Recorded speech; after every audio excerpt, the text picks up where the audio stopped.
שלום חברים, ברוכים הבאים שוב לשרשרת מדע ותודעה.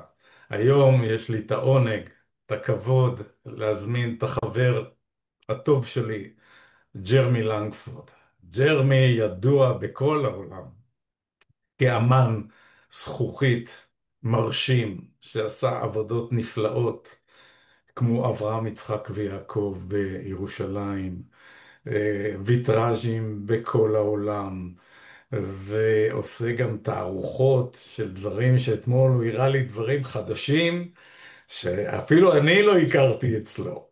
אז ג'רמי, אולי תציג לציבור מי אתה עם כל הצדדים שלך, קצת על קצה המזלג. ברוך בוא הבא. נגיד, טוב, קודם כל שלום ונעים מאוד. כל הצדדים, אין לנו את הזמן. אני אומר תמיד, יש לי כובע כזה, בגלל תלוי באיזה זווית, אז מי אני באותו רגע. זאת אומרת, יש כל מיני ג'רמי, חלק מהם דווקא די מנוגדים אחד לשני, אבל אני חי יחסית בשלום עם כולם. אז זה כפתיח, אני פשוט מוצא את עצמי כאדם מאוד אקלקטי, אבל אני מתמקד ומתמחה בכמה תחומים ראשיים. ראשית כל, כמו שאמרת, אני אומן, אומן בעיקר בזכוכית, דברים מונומנטליים אדריכליים, וגם עבודה, יצירות יותר קטנות פיסוליות של הגלריות ודברים כאלה שיותר מבטאים את מה שאני על כל גווניה, לכן אני מגדיר את עצמי כאומן אקלקטי. זה היבט אחת. אני אדם שמגיל שאני זוכר את עצמי מחפש, ומחפש את המעבר, מה יש מעבר לחומר, מה יש מעבר לתודעה החיצונית, מה יש מעבר למה שנראה לנו.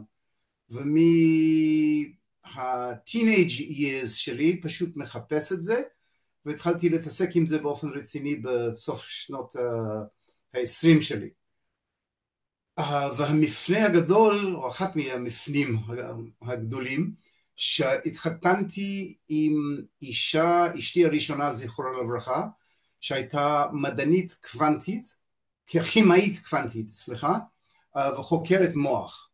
ומצאנו עניין ביחד של לחפש את המעבר הזה, אבל ביחד איתה עשינו את זה מצד המדע. ועוד מעט נוכל לדבר על זה אחר כך. הקמנו אז מרכז שקראנו המרכז לפיתוח הפוטנציאל האנושי, שהגדרנו את זה הממשק בין מדע ומודעות, בין מדע ותודעה, בין המעבר לזה והתודעה החיצונית. יעל זיכרונה לברכה הייתה אומרת בתור כימאית קוונטית ועל גבול הפיזיקה, אז היא אמרה שיש מטאפיזיקה ויש פיזיקה.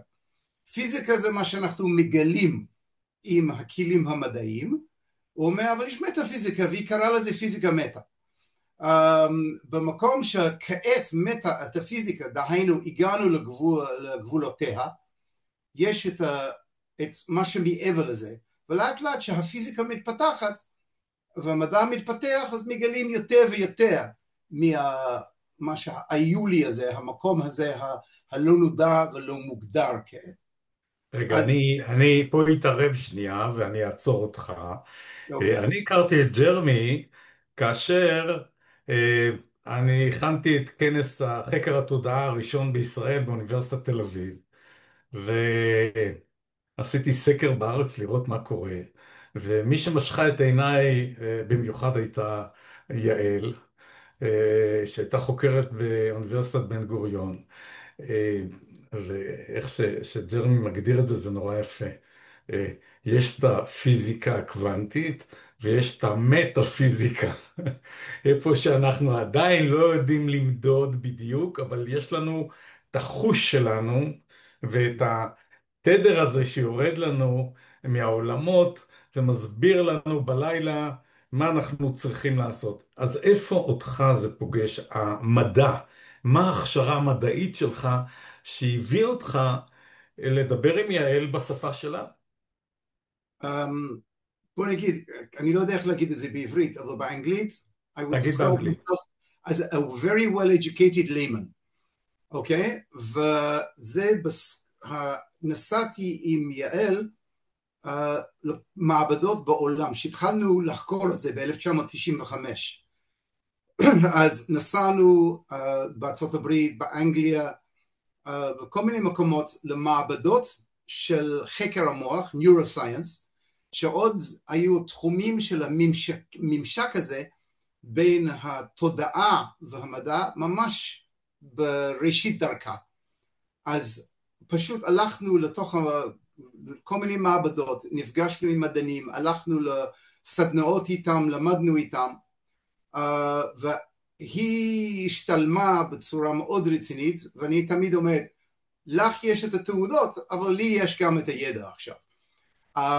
אז זה, אז צריך להגיד, זה לא אוטודידקט, זה עם המון ידע, רק בלי התעודות.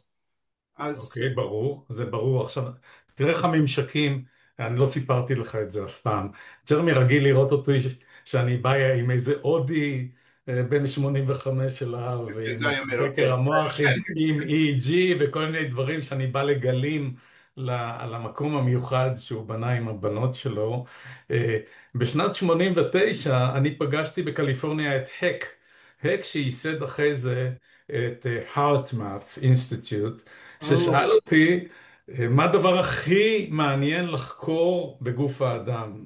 ואמרתי לו שמאושו אני שמעתי שעל הלב שלנו יש מוח, וזה המוח הראשון. אז תחקרו את המוח שבלב ואת הקשר שלו למוח שלנו הקורטיקלי. וג'רמי עם הבנות עוסקים בביו-פידבק שהוא הרבה מאוד אימון של המוח הקורטיקלי הפרונטלי. אם אתה יכול עוד קצת להרחיב על מה שאתם עושים, כי אתם פורצי דרך בתחום הזה של מדע ותודעה, ואיך גם מאבחנים ילדים ומבוגרים מה ההפרעות שלהם ואיך מתקנים את זה במשחקים מאוד מעניינים. בבקשה. אם בממשק עסקינן, אז אתה תופס אותי, ומה שאמרתי עם הבנות, בממשק, כאילו במצב של מעבר. קודם כל, ב-1995 הקמנו את גלים, ובמצב הזה היה לנו מכלי ציפה וכל מיני חדרים לחוויות של תודעה מפותחת, expanded states of consciousness, שאתה חווית חלק מזה שם לפני כמה שנים, והתעסקנו איך להפוך את הדבר הזה להיות פרקטי. אז התעסקנו המון בתחום שנקרא Neurofeedback, שזה כיצד הבן אדם יכול לשנות דפוסי התנהגות וכל מיני מצבים הם שטעונים שיפור, כמו OCD, הפרעת קשב, חרדות, PTSD, שתכף אני אגע בזה, והן איך אפשר להגיע למצבים של פיק פרפורמנס דרך המוח. אימון גלי מוח, שמים אלקטרודות על הקרקפת במקומות שונים, ועושים אימון, לומדים באופן רצוני לשנות את המוח. עכשיו, יש כלל שבא מהביו-פידבק, שכל דבר שאפשר להביא, כל תהליך בגוף כמעט, שאפשר להביא לידי מודעות, שאני מודע עליו, אני יכול לשנות אותו. אם תגידו לי עכשיו לשנות את הטמפרטורה של האצבע שלי, אני לא יכול, אני לא יודע גם אם אני מצליח או לא, אבל אני כולו שם מד חום פה, תוך 2-3 הדרכות, אני יכול ללמד לבן אדם להעלות את הטמפרטורה או להוריד את הטמפרטורה.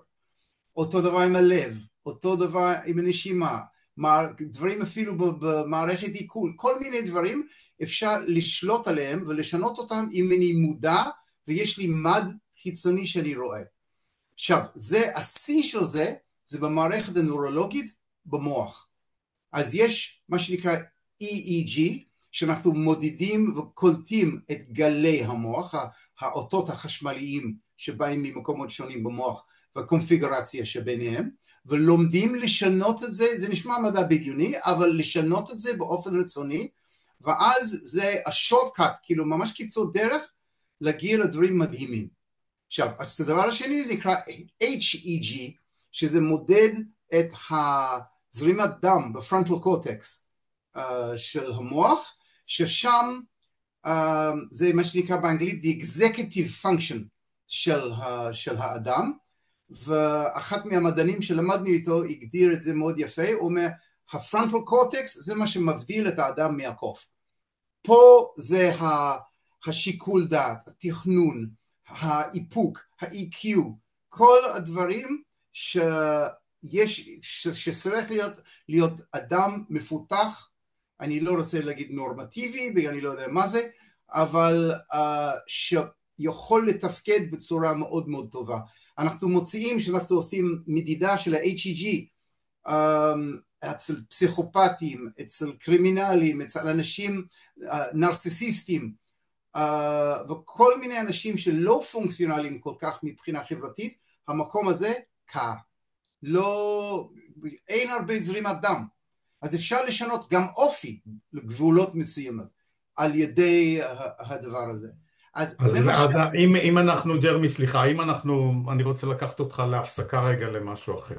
אז אני קורא למה שאתה תיארת כרגע המוח החדש, זה מוח שנוצר נניח ב-400,000 שנה האחרונים, לפני זה היינו יותר קרובים לקוף, אבל עכשיו יש לנו מוח חדש, שאנחנו פחות משתמשים בו, כי אנחנו לא יודעים להשתמש בו, אנחנו משתמשים אולי בין 5 יש כאלה יותר מפותחים ב10% במוח הזה, ואתם מאמנים אותו, אבל אני לוקח אותך לצד אחר ששנינו עוסקים בו, בעל הסולם, הקבלה.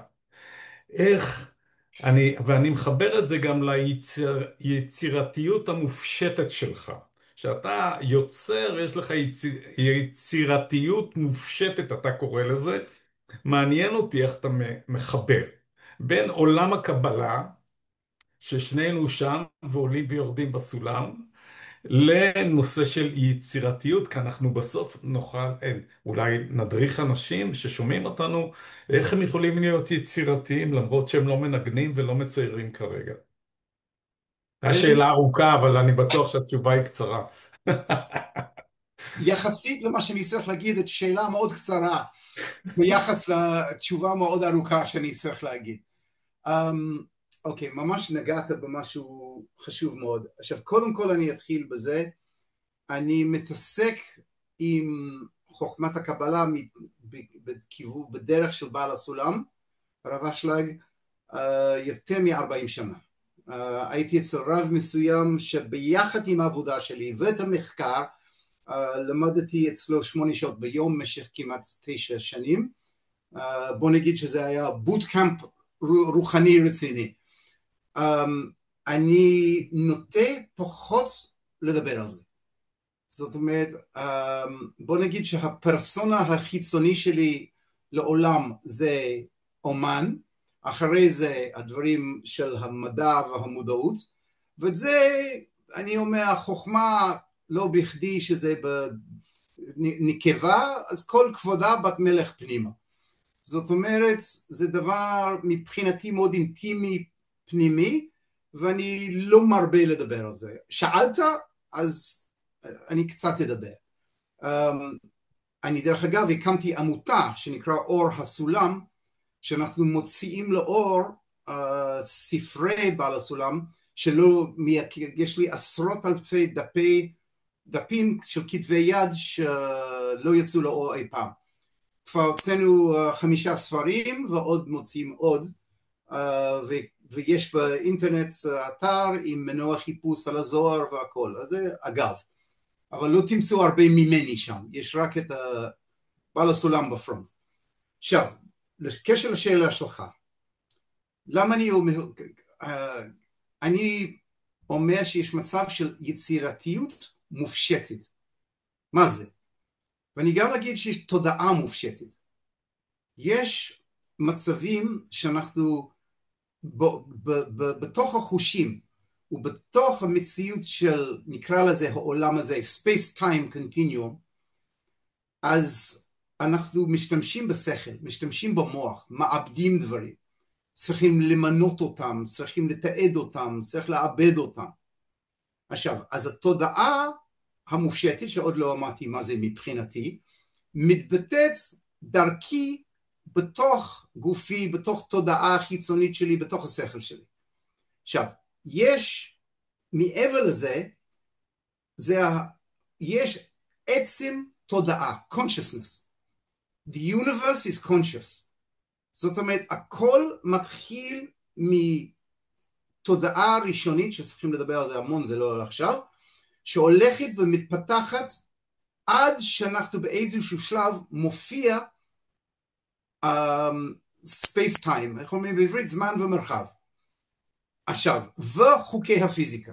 יש לפני כן, שזה לא כרונולוגי, זה לא לפני כן מבחינת הזמן, מעבר לזה, מציאות של תודעה שהאדם יכול להתחבר לזה ולקבל הרבה מידע מזה, וזה אינסופי, הוא גודל וגודל.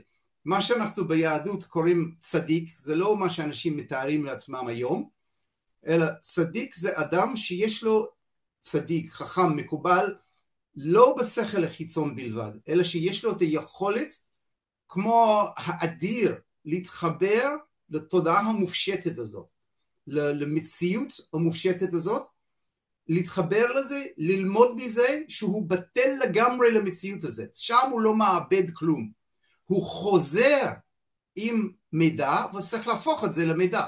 מה זה תגליות מדעיות וכל מיני דברים, או מוזיקה של מאוד מיוחדת, לפעמים הקומפוזר מלחין שומע את זה ואז הוא כותב את התווים, איזשהו תגלית, זה זמן שדבר מסוים צריך להתגלות, יכול להתגלות בכמה מקומות בעולם.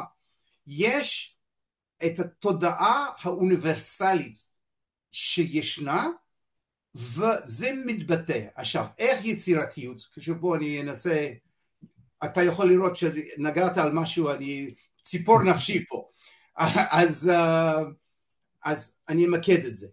יצירתיות, קודם כל זה לאו דווקא של אומן. אני מבחינתי, כל בן אדם, גבר, אישה, ילד, לא משנה, יש את היצירתיות המיוחדת של אותו בן אדם. האימא של יעל, לדוגמה, הייתה אישה מאוד פשוטה שבאה ממרוקו, ואחת מהאנשים היצירתיים שראיתי, בצורת הדיבור שלה, ביחס שלה עם המשפחה, במטבח, אי אפשר לתאר. זאת אומרת, והכל, עכשיו, אם הבת שלי, נעמי, שמנהלת את גלים היום, הייתה שואלת אותה, איך מבשלים את ככה? היא לא יכולה להגיד לה, אבל זה היה מדהים. היה פשוט, היה יוצא ממנה. אז דוגמה אחת, כל בן אדם יש לו יצירתיות, ללא יוצא מן הכלל. עכשיו, מה זה? אז אני אומן, אז זה מתבטא באומנותי.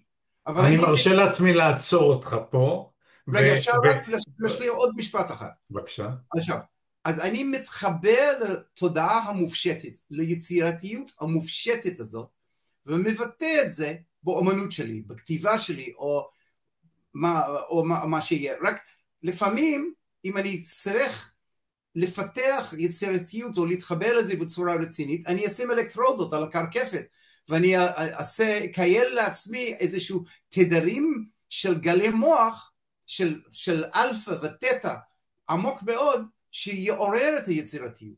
זאת אומרת, אבל זה ישנו, רק צריך להתחבר לזה. סיימתי. אז אני רציתי לדייק אותך, כי המאזינים לא שמו לב שאמרת לבטל את עצמי. מה זה לבטל את עצמי?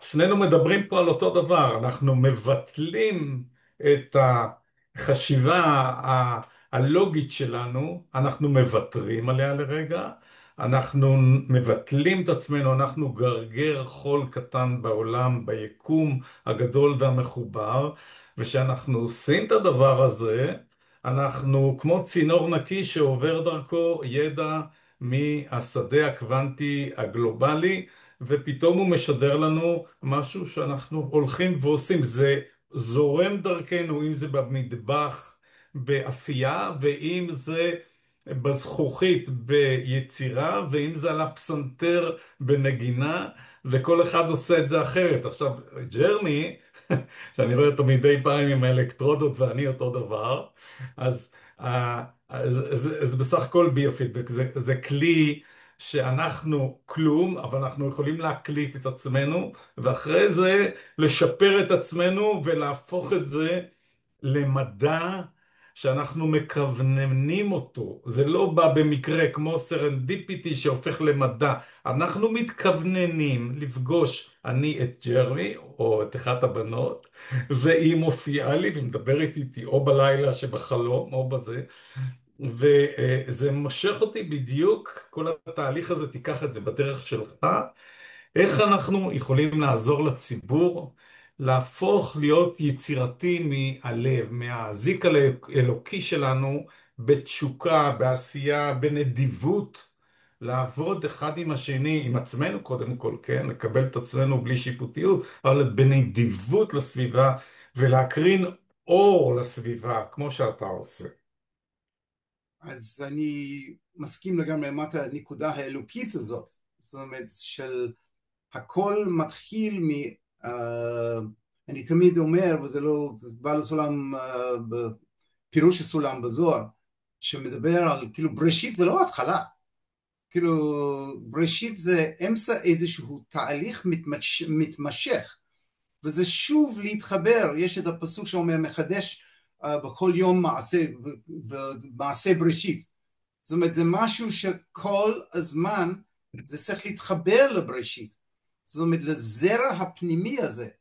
עכשיו, ויש את הדבר האינסופי, אני כאילו מתרגש לדבר על זה, זאת אני אומרת, רואה אותך מתרגש. אני עכשיו, לא גם רגיל לראות אותך ככה. אנחנו לא מדברים ככה בדרך כלל, אני לא יודע מה קרה פה, אבל בסדר.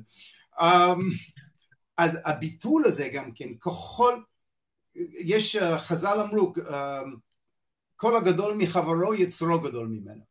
מה זה יצרו? יש איזה בן אדם מאוד גדול ומפותח, זאת אומרת יצרו מתחיל לחפש אחרי כל מיני תענוגים שבעולם הזה, לא הכוונה. היצר, זאת אומרת התשוקה לאור עליון, לחיבור האלוקי הזה, הוא יותר גדול ויותר גדול ויותר גדול, והבן אדם צריך לעבוד עם עצמו עוד יותר קשה, לבטל את כל התודעה החיצונית, כדי רק להתחבר לנקודה האלוקית הזאת, שכל פעם הוא יהיה יותר גדול ויותר גדול, וזה באמת אינסופי.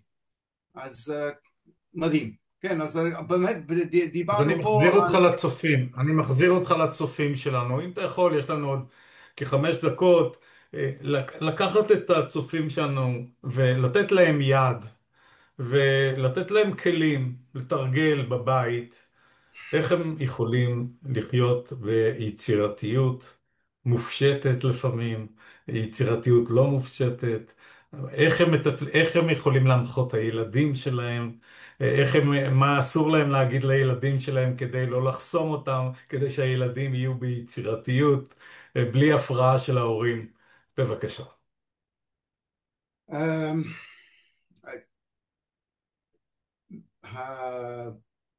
הבן של בעל הסולם שלמדתי אצלו, שמישהו שאל אותו לגבי הילדים, אז הוא פשוט אמר רק לא להפריע. אז זה מאוד מצא חן בעיניי, בגלל יש להם את זה, תן להם את הסביבה, תן להם את הפתיחות, שמה שיש בכל אחת ואחת, אולי זה לא מה שאתה חושב שצריך להיות, אבל כמו שאימא של יעל אמרה, ילדים זה לא טוב. עכשיו, אתה לא יודע איזה נשמה קיבלת עכשיו, אז רק לא להפריע, לתת לזה לפרוח, לתת להם את המקום, כמובן בתוך גבולות, אני יודע שזה מאוד לא אופנתי היום, אבל ילדים זקוקים להגבלות וגבולות, ובתוך זה, כמו שאנחנו אומרים להם, לא לרוץ לכביש, אז יש צריך כל מיני הגבלות, ובתוך זה כל מה שיכול לפרוח ולהתפתח. עכשיו, לפני שניכנס לזה, אני רוצה רק לציין עוד דבר, אמרנו שאנחנו בנקודת ממשק פה, לאור מה שקרה בשביעי לאוקטובר, הסבנו את כל מה שקורה בגלים לנושא של PTSD, של פוסט טראומה. והבת שלי הגדולה, רחלי, שהיא מדענית מוח מכוננת מאוד, כעת, ממש בימים אלה, מסבת הכל כדי לטפל ב-PTSD דרך ה-Neurofeedback וכל מיני מודליטיז אחרים. אז רציתי לציין את זה, וזה דבר מאוד מאוד חשוב. עכשיו, בואו נחזור לנושא של היצירתיות. קודם כל, יש אנשים שזה יוצא באופן טבעי, אבל יש את זה אצל כל אחת. עכשיו, קודם כל, כמו כל דבר, אוקיי, איך מתחברים ליצירתיות המופשטת הזאת? עכשיו, הוא יש בתוך עצמנו כל הזמן, אינטואיציה שיוצאת מאיתנו, כל מיני דברים, רעיונות, זה ביטוי של היצירתיות והתודעה המופשטת הזאת. להתחבר לזה, אין מה לעשות, צריך שקט. זאת אומרת, צריך למצוא רגעים של שקט, לשבת עם איזושהי מדיטציה, להשקיט את המחשבות, ותורה שלמה איך להשקיט אותה. אלי, אתה תמיד מדבר על זה מצד הנשימות וכולי, וזה אין כמו זה. וכל הכיוון ללמוד קודם כל לשבת, להשתיק קצת מבפנים, זה יכול להיות מוזיקה, זה יכול להיות בחוף הים, אני לא יודע שכל בן אדם יבוא להתחבר לאלקטרודות, זה לא ילך, אבל כל טכניקה שהבן אדם יכול לעשות, להשתיק את עצמו מבפנים. יש משהו מאוד יפה במזרח, שאומרים שהים שקט, אפשר לראות עד התחתית. כשהגלים מתחילים לעורר, אז לא רואים. זה מה שאני מתכוון פה. ככל שנוכל להשתיק את הלב עם הנשימות, ולהשתיק את המחשבות, כל אחת בטכניקה שלו, מוזיקה, שירה, ריקוד, מדיטציה, תפילה, כל דבר, אז יש איזה חיבור פנימי. עכשיו, יש תנאי לפני כן.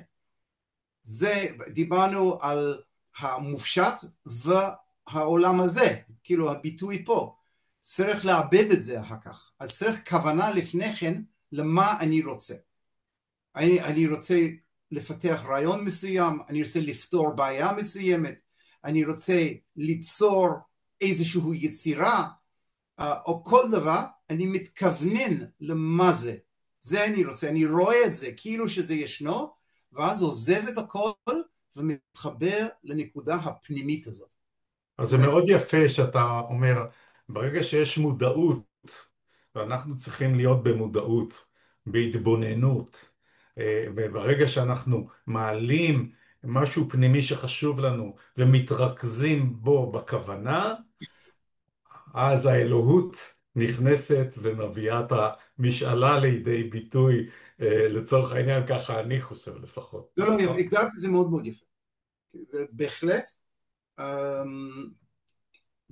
ומסכים, אני חושב שזו גם נקודה מאוד יפה לסיים ולתפור את הדברים, שזה החיבור למעבר, נקרא לזה לביטוי מסוים של האלוקות, ולהביא את זה ולבטא את זה בתוך עצמנו. אז אנחנו צריכים ללמוד שני דברים, כיצד להתחבר לנקודה האלוקי הזה, לנקודה הפנימית הזאת, ושנית, איך לבטא אותו כל אחת לפי כישרונו וייעודו בעולם הזה, בצורה הכי טובה שיכולה להיות. אז וזהו, חיבור, זה נקרא סוד הייחוד. זה המקום להגיד קודם כל תודה רבה.